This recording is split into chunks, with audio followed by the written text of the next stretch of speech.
Well, joining me for more tonight, I will be joined by Ramchandra Guha from Bangalore, historian and author. Also joining me is Lata Vaidyanathan, principal of Delhi's modern school in Barakamba Road. I'm joined now also by Kabir Bedi, actor. He joins us from Goa. Also joining me is Gautam Patel. Now, he's the managing director of the Battery Ventures India Management Company.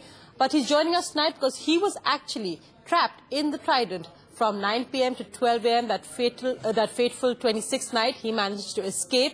And also, with me in studio is Arpita Anand, a psychologist, one of Delhi's well-known psychologists. And from Kolkata, Neena Mukherjee, a mother of 2 teenage girls, just one of the many Indians who switches on, who wants to know what's happening because of how it's changing her life. Thank you all very much for joining me. Gautam Patel, if I can go across with you first.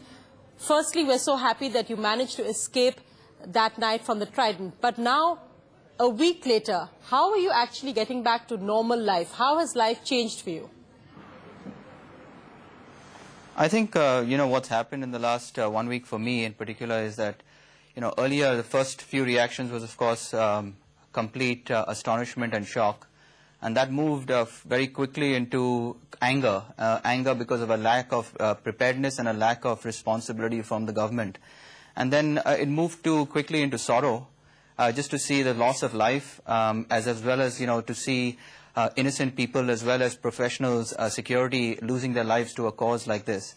And then, so now I've reached a point where, there are certain things which have made me, kind of move out of these situations and get back into my day-to-day life very quickly. And I've been through some of these incidents in the past, and it's getting me, mentally more prepared to bounce back, because some of these situations we are all going to foresee in the future as, events that are going to constantly come up against us in our day-to-day lives. You managed to get your life back on track. You're back to life in a professional way. But personally, what has it been like for you? Do you get nightmares? Do you find it difficult to sleep at night? Do you jump every time you hear a loud noise? What has it been like for you personally?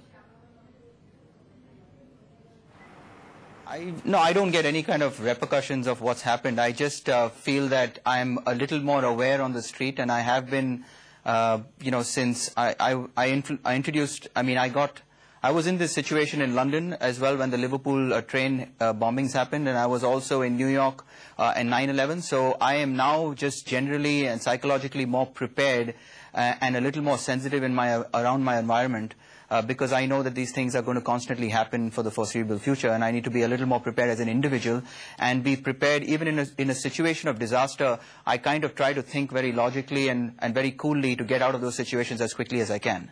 Great. It's amazing to hear that from you. And as I said, once again, we are really happy that you managed to survive this attack. But let me go across to Lata Vaidyanathan. Lata, we've heard Gautam Patel there, so measured, so calm and so logical, even though he's lived through what's perhaps the most terrifying experience in anyone's life. But you know, as a school principal, that you're probably besieged by worried parents every day asking you, are the schools safe? Are there any terror threats? We know the Delhi police have issued an advisory today saying there are absolutely no intelligence inputs of terror strikes in schools, but that panic continues. What would you think explains this? First and foremost, when it comes to schools, I feel that, we are responsible for the lives of so many children. So the first thing is that we don't have to fan any fear psychosis. We need to keep in control of ourselves and think through logically and be in a state of preparedness.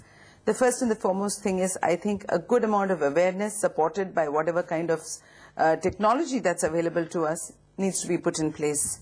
We also need to raise the level of awareness among children, which is already there in a large measure, and just make sure that now we are prepared for any eventuality. The most important thing, however, is during school hours, be very sure of the kind of security that you have in school, augment it further if need be, particularly during these times or in days of crisis, so that it reduces parent stress. Advise parents correctly, and also make sure that everyone who comes into school and goes out of school is properly checked.